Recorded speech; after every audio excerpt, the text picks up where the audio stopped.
What is good, everyone? Welcome to the channel. My name is Paul. I make videos about Japanese society, life, and culture from the viewpoint of a long-term foreign resident.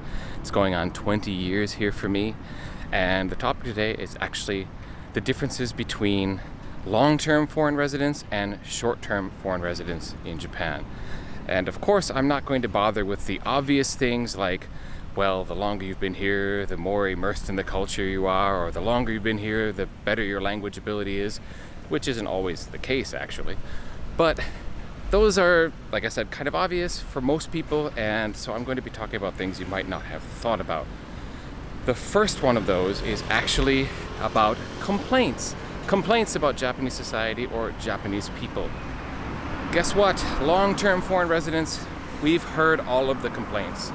We've made all of the complaints. And we've developed pretty much the same pattern of relationship with these complaints. Either it's a complaint that we've just learned to live with and deal with, like dealing with the fact that Japan is a super detail-oriented country, so you just approach every legal form with a low level of paranoia, and you end up carrying your Hanko personal seal everywhere just to be sure in case you need it for some form, sometime, somewhere. And there's the type of complaints where you actually change your mind about it and you don't complain about it anymore. For example, a lot of people in Japan will complain, oh, Japanese people don't sit next to me on the train. Well, now I look at that as a really good thing. The guy with halitosis is a few seats over, and the woman with the shopping bags that would be poking into my ribs is over there. So it's a good thing. Finally, there's the complaints that, well, obviously, there's always going to be complaints where you just keep complaining about it. And for me, one of those is the fact that there's form discrimination for my name. Sometimes businesses won't accept my name into an online form because it requires a kanji name, and well, I don't have a Japanese kanji name. So they just don't get my business. Or I have this actual rational fear, irrational fear, not sure which, that someday the government is going to come and say, hey, Paul, you haven't been paying your taxes all these years. The reason being, the government electronic tax filing form is not long enough or doesn't have enough spaces for my middle name. So I've been filing as Paul, last name, this entire time, where the issue comes in is that in Japan, your legal name is what's on your passport. And of course, my middle name is on my passport. So the fact I haven't been filing with my full legal name, I don't know. I kind of worry about that. Is that going to come back to bite me when some bureaucrat someday is like, aha, these names don't match?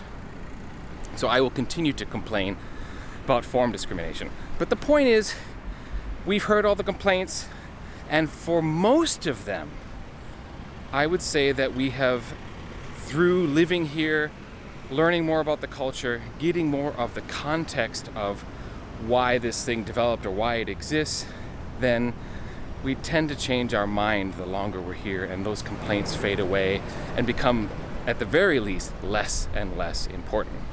Now, all of these things that differentiate long-term foreign residents and short-term foreign residents, it's not meant to be a competition or one's right or wrong, and everyone's going to go through these stages at different times. So it's not like everyone at the 5-year mark will be thinking like this. Of course, it's much more flexible than that, and some people will get over the complaining thing earlier than others. But once you've reached to 10, 15, 20 years, those things are not important anymore. Let's just put it that way. And that leads to the next point, which is the longer you've been here, the less, well, let me put it this way. You're just over Japan. Japan, for better or worse, ceases to really feel like a special place anymore. It just becomes home. It just becomes usual. It just becomes every day.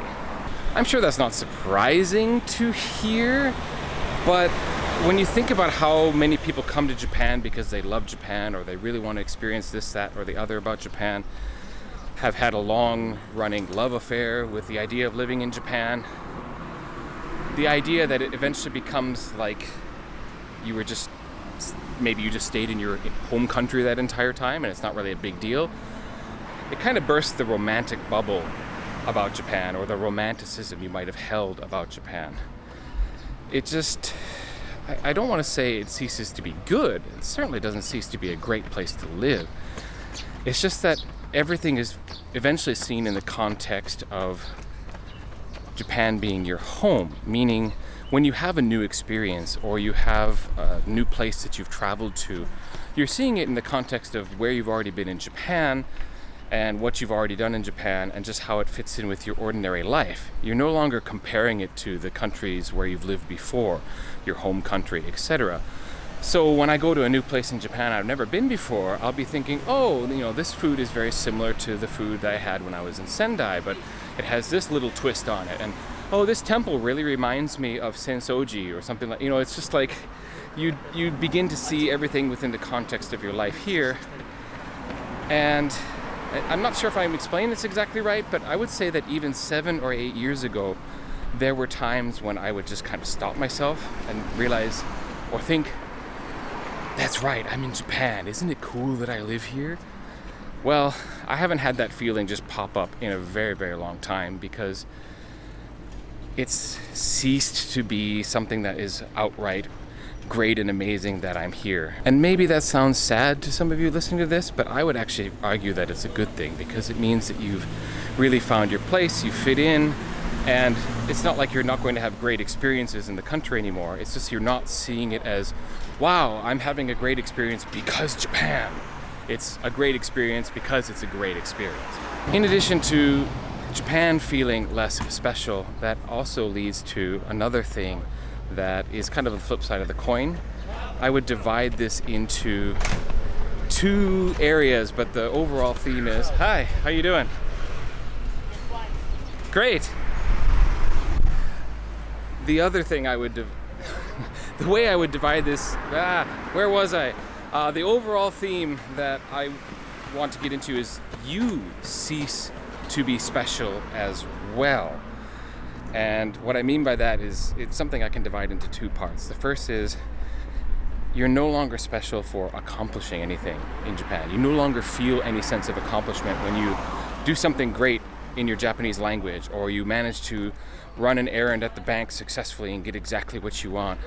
For many years when you're first here and you go and you have a new experience or you accomplish something new, it makes you really feel good. It makes you feel special. Like, oh, I am functioning in Japan. I can do this.